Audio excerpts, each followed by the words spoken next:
எண்ணெய் ஊற்றிக்கலாம், மசாலா சேர்த்துக்கலாம்,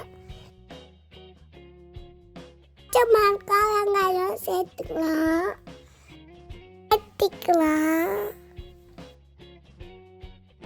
ஆட் பண்ணிக்கலாம்,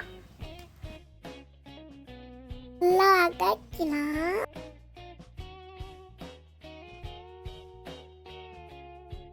தக்காளி போட்டுக்கலாம், இஞ்சி பூண்டு பேஸ்ட் போட்டுக்கலாம், வெஜிடபிள் ஆட் பண்ணிக்கலாம், டபுள் மிக்ஸ் போட்டுக்கலாம், சோயா போட்டுக்கலாம், உப்பு சேர்த்துக்கலாம், பிரியாணி மசாலா சில்லி தூள் சேர்த்துக்கலாம். நல்லா கட்டிக்கங்க. தண்ணி ஊற்றிக்கலாம்,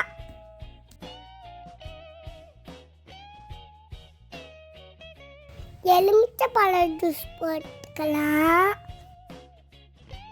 க்ளோஸ் பண்ணிட்டு நல்லா கொதிக்கணும். அரிசி போட்டுக்கலாம், தம் போட்டுக்கலாம்,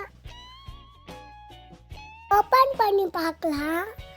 சூப்பரான வெஜ் பிரியாணி ரெடி.